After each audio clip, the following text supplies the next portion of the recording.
قال اللہ تبارک و تعالی فی القرآن المجید والفرقان الحمید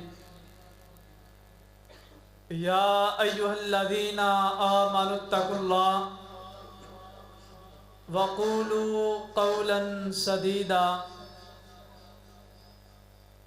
صدق اللہ العظیم۔ یہ گفتگو ذرا 5 منٹ کے لیے ختم کیجیے۔ آج کی ہماری محفل کانفرنس جس کا موضوع اصلاح معاشرہ کانفرنس، جن احباب نے اس کانفرنس کا انعقاد کیا ہے وہ یقیناً مبارکباد کے مستحق ہیں۔ اصلاح معاشرہ کانفرنس میں ہم اپنا جتنا وقت، جتنے لمحات، جتنا ٹائم گزاریں گے انشاءاللہ وہ تمام لمحات ہمارے لیے عبادت بن جائیں گے۔ عبادت ہی نہیں، عبادت کی جان اور عبادت کی روح بن جائیں گے۔ اب میں بلا تمہید اپنی گفتگو کا آغاز کرتا ہوں۔ میں نے اس وقت آپ احباب کے سامنے جو آیت کریمہ تلاوت کی ہے، 22واں پارہ، پارے کا 6واں رکوع، سورۃ الاحزاب، سورۃ الاحزاب کا آخری رکوع، سورۃ الاحزاب کی آیت نمبر 70۔ اس آیت کریمہ میں اللہ رب العزت نے ہم مسلمانوں کے لیے 2 مسئلے بیان فرمائے۔ فرمایا یا ایھا الذین آمنوا اتقوا اللہ، اے ایمان والو، ایمان کا دعویٰ کرنے والوں، اپنے آپ کو مسلمان کہلانے والوں، اتقوا اللہ، تم اللہ رب العزت کی ذات سے ڈر جاؤ، متقی بن جاؤ، تقوی اختیار کرنے والے بن جاؤ۔ تقوی کا معنی مطلب کسی چیز سے بچنا، اجتناب کرنا، پرہیز کرنا۔ آج کے ہمارے معاشرے میں ہمارا مسلمان بھائی بہت زیادہ پریشان نظر آتا ہے۔ اللہ رب العزت نے فرمایا یا ایھا الذین آمنوا، اے ایمان والو، اپنے آپ کو مسلمان کہلانے والو، اتقوا اللہ، تم اللہ رب العزت کی ذات سے ڈر جاؤ، تقوی اختیار کرو۔ تقوی کا مطلب کسی چیز سے بچنا، اجتناب کرنا۔ سنن الترمذی شریف میں حدیث موجود ہے، نبی علیہ السلام مسجد نبوی میں تشریف فرما تھے، آپ کے ارد گرد صحابہ بھی موجود۔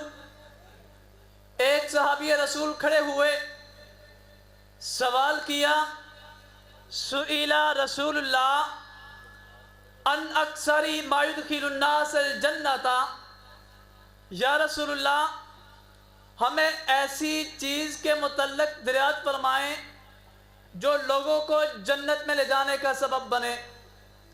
آپ نے فرمایا اے میرے پیارے صحابہ، آپ 2 چیزوں کو اپنا لیجئے۔ پہلے نمبر پہ وتقوی اللہ، اللہ رب العزت کا ڈر، خوف، خشیت الہی یہ اپنے دل میں پیدا کر لیجئے، تقوی اختیار کر لیجئے۔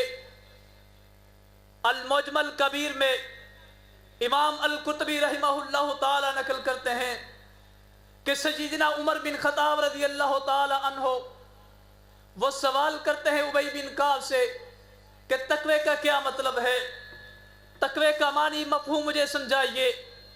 ابی بن کعب کہنے لگے آپ کسی ایسے رستے سے گزرو جو جاڑی دار ہو، جس رستے پہ کانٹے بکھرے ہوئے ہوں، آپ ایسا رستہ کیسے طے کرو گے؟ سیدنا عمر بن خطاب کہنے لگے میں ایسے رستے سے اپنے کپڑوں کو سمیٹتا ہوا اپنے بدن کو ان کانٹوں سے ان جاڑی دار چیزوں سے بچاتا ہوا گزروں گا۔ سیدنا ابی بن کعب کہنے لگے اسی چیز کا نام تقوی ہے۔ اگر آپ دنیا میں زندگی بسر کریں، آپ اس انداز سے زندگی بسر کریں، آپ کے آگے پیچھے دائیں بائیں ہر طرف گناہ ہی گناہ ہے، ہر چھوٹے بڑے صغیرہ کبیرہ گناہوں سے اجتناب کرتے ہوئے زندگی گزاریے۔ یا الہ العالمین، اگر ہم ڈر کر زندگی گزاریں گے، تقوی اختیار کریں گے، ہمیں ملے گا کیا؟ ہمیں اجر کیا عطا کریں گے؟ آج کا مسلمان، ہم مسلمان مہنگائی کا رونا روتے ہیں کہ دن بہ دن مہنگائی بڑھتی جا رہی ہے۔ اصلاح معاشرہ کانفرنس میں شرکت کرنے والوں، آج ہمیں جس بات کی ضرورت ہے وہ ہے تقوی، اللہ رب العزت کا ڈر، خوف، جو آج ہم مسلمانوں کے دلوں میں موجود نہیں۔ اللہ رب العزت نے ہم مسلمانوں کے ساتھ وعدہ کیا، اٹھائیے قرآن مجید، تلاوت کیجئے 28واں پارہ سورۃ طلاق آیت نمبر 2۔ اللہ رب العزت نے ہم مسلمانوں سے وعدہ کیا، وَمَن يَتَّقِ اللَّهَ يَجْعَل لَّهُ مَخْرَجًا۔ اے مہنگائی کا رونا رونے والوں کہ دن بہ دن پیٹرول مہنگا ہو گیا، آٹا چینی کا بحران کرنے والوں، اس پریشانی میں گزرنے والوں، اللہ رب العزت نے ایک کلیہ ہمارے لیے بیان فرما دیا، فرمایا وَمَن يَتَّقِ اللَّهَ يَجْعَل لَّهُ مَخْرَجًا۔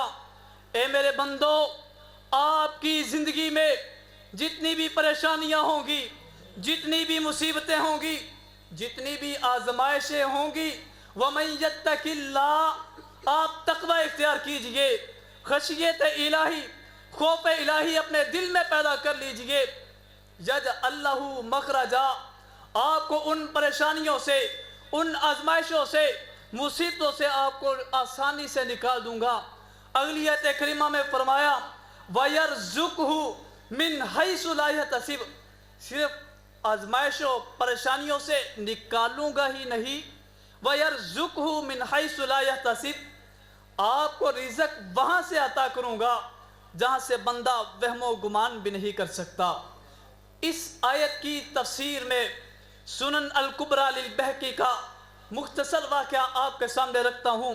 سیدنا عبداللہ بن عمر رضی اللہ تعالی عنہ اپنے غلام کے ساتھ باغ میں تشریف فرما تھے، دوپہر کا وقت، بھوک لگی، غلام کو کہا کھانا تیار کیا جائے، غلام نے کھانا تیار کیا۔ کھانے کے لیے جب دسترخوان پہ بیٹھے، سامنے نظر پڑی، مٹی کی گرد و غبار اڑتی ہوئی نظر آئی۔ سیدنا عبداللہ بن عمر اپنے غلام کو کہنے لگے لگتا ہے ہمارا کوئی مسلمان ویر بھائی آ رہا ہے، چلو وہ بھی ہمارے ساتھ مل کے بیٹھ کے کھانا کھا لے گا۔ یہ تھی انسانیت، ہمدردی، خیر خواہی، جو آج ہم مسلمانوں کے دلوں میں موجود نہیں۔ ہم مسلمان اپنے آپ کو کلمہ گو تو کہلاتے ہیں، لیکن ہمارے اندر وہ انسانیت ختم ہو چکی ہے جو انسانیت صحابہ کے دلوں میں ہوا کرتی تھی۔ جب وہ قریب آیا بکریوں کا چرواہا، بکریاں چرواتا ہوا، اسے کھانے کی دعوت دی۔ بکریوں کا چرواہا کہنے لگا انا صائم، میں روزے کی حالت میں ہوں۔ جب اتنے الفاظ سنے، سیدنا عبداللہ بن عمر بہت حیران اور پریشان ہوئے۔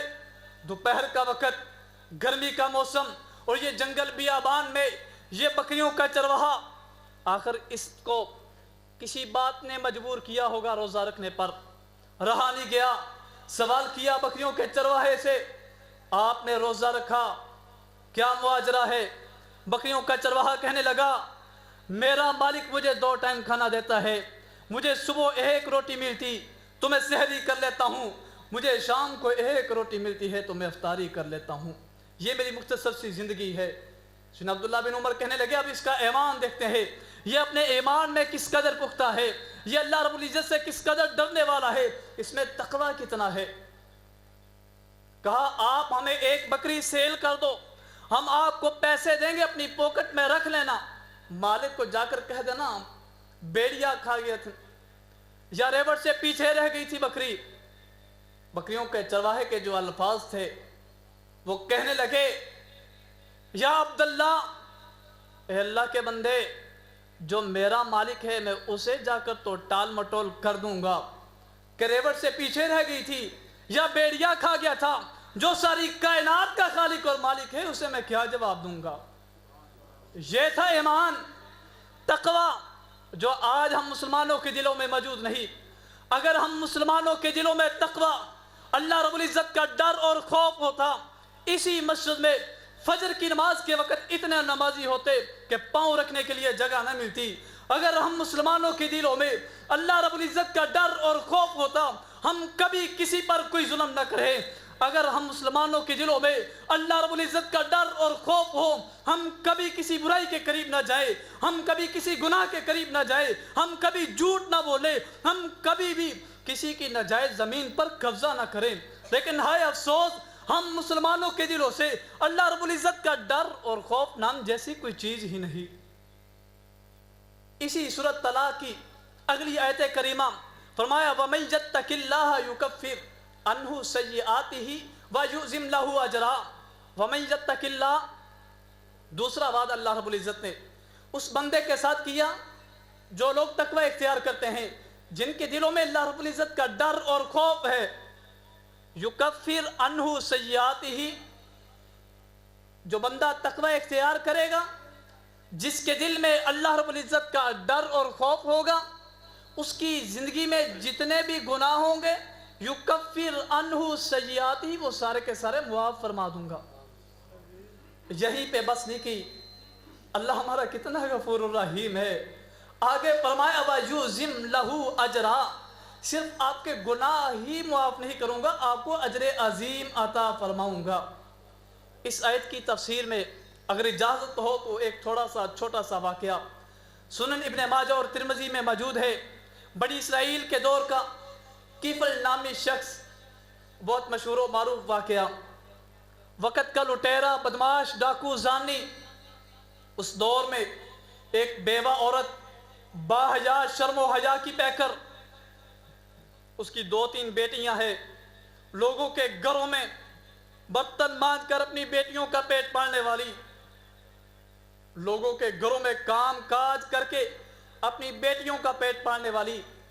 20-25 دن گزرنے کے بعد جب کوئی کام کاج کرنے کے لیے نہیں ملا، گھر میں کچھ کھانے کے لیے موجود نہیں، پینے کے لیے موجود نہیں، گھر میں پیسے موجود نہیں، رشتہ داروں سے سوال کیا میری ہیلپ کیجئے، میری مدد کیجئے، رشتہ داروں نے جواب دے دیا، محلے والوں سے مدد مانگی، محلے والوں نے انکار کر دیا۔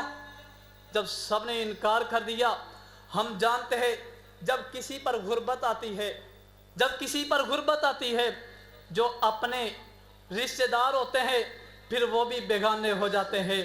جب کسی کے پاس روپیہ، پیسہ، کوٹھی، بنگلہ، جائیداد ہو، پھر جو دور کے رشتہ دار ہوتے ہیں وہ بھی اپنے بن جاتے ہیں، بیگانے بھی اپنے بن جاتے ہیں۔ یہی معاملہ اس عورت کے ساتھ پیش آیا۔ جب یہ کفل کے پاس گئی، کفل کو کہا میری مدد کیجئے، میری 2-3 بیٹیاں ہیں، کام کاج کرنے کے لیے ملا نہیں، گھر میں کچھ کھانے پینے کے لیے موجود نہیں۔ کفل نے آگے شرط لگا دی، کہا جب تک تو میرے ساتھ ایک رات نہیں گزاریں گی آپ کی مدد نہیں کروں گا۔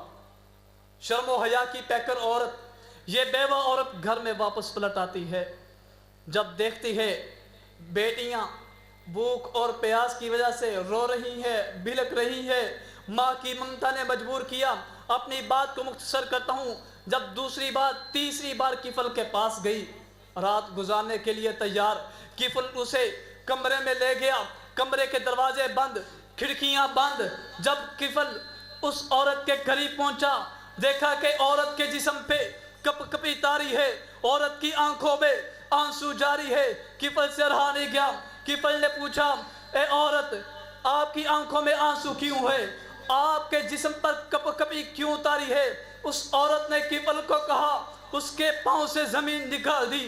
عورت نے کہا اے کفل، تو نے تو اپنی زندگی میں بڑے بڑے گناہ کیے ہوں گے، بڑے بڑے پاپ کیے ہوں گے، بڑے بڑے جرائم کیے ہوں گے، لیکن سن لے، میں اپنی زندگی میں پہلی دفعہ یہ گناہ کرنے جا رہی ہوں۔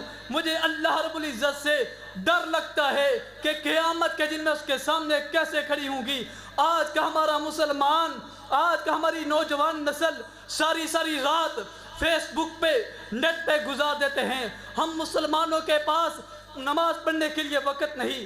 ہم مسلمان 3 گھنٹوں کی فلمیں تو دیکھ سکتے ہیں لیکن 10 منٹ کی نماز نہیں پڑھ سکتے۔ آج کا مسلمان سینما میں جا کے اپنا سارا وقت گزار دیتے ہیں، ساری رات باہر گزار دیتے ہیں لیکن چند منٹ کی ہم عبادت نہیں کر سکتے، ہم قرآن مجید کی تلاوت نہیں کر سکتے۔ آج کا مسلمان اور اپنے آپ کو مسلمان کلمہ گو کہلاتا ہے، یہ عورت پہلی دفعہ گناہ کرنے جا رہی تو اتنا ڈرتی ہے۔ سوچ ہم نے کتنے گناہ کیے، ہم نے کتنی برائیاں کی، کہ ہم اس حال میں مر گئے، قیامت کے دن ہم کیا منہ دکھائیں گے اللہ رب العزت کو۔ آخری بات کر کے اجازت چاہتا ہوں کہ فضل نے سوچا یہ پہلی دفعہ گناہ کرنے جا رہی تو اتنا ڈرتی ہے، میں نے تو اپنی زندگی میں اتنے بڑے گناہ کیے۔ اس عورت کو معاف کر دیا، سجدے میں گر پڑا، اس کی روح پرواز ہوگی۔ اللہ رب العزت نے نوری ملائکہ فرشتوں کے ذریعے بند کمروں کی دیواروں پہ لکھوا دیا، اس کفل نامی شخص کو میں نے معاف فرما دیا۔ نتیجہ کس بات کا؟ وَمَن يَتَّقِ اللَّهَ يُكَفِّرْ، اللہ نے ہم مسلمانوں سے وعدہ کیا جو لوگ تقوی اختیار کریں گے، جن کے دلوں میں اللہ رب العزت کا ڈر اور خوف ہے، یکفر عنہ سیئات ہی، اس کی زندگی کے جتنے بھی گناہ ہوں گے وہ سارے کے سارے معاف فرما دوں گا، وَيُعْظِمْ لَهُ أَجْرًا، اور اسے اجر عظیم عطا فرماؤں گا۔ آج ہم چاہتے ہیں ہمیں معاشرے میں عزت مل جائے، ہماری رسپیکٹ ہو۔ آج کوئی چودھری ہے وہ کہتا ہے میں عزت والا ہوں، کوئی ایم پی ایم این اے وہ کہتا ہے کہ میں عزت والا ہوں، جس کے پاس چند ٹکے چند پیسے آگے وہ کہتا ہے کہ میں عزت والا ہوں۔ اللہ رب العزت نے فرمایا میرے ہاں کسی ایم پی ایم این اے، وزیر اعظم، وزیر اعلیٰ کی کوئی عزت نہیں، میرے ہاں اگر عزت اور وقار ہے 26واں پارہ سورۃ حجرات فرمایا ان اکرمکم عند اللہ اتقاکم، اگر میرے ہاں کسی کی عزت ہے، کسی کا وقار ہے تو وہ ہے تقوی والے کا، جو اللہ رب العزت سے ڈر کر زندگی گزارتے ہیں۔ دعا گو ہوں کہ اللہ رب العزت بندہ نچی سمیت ہم سب کو صحیح معنوں میں قرآن و حدیث پر عمل کرنے کی توفیق عطا فرمائے۔ وآخر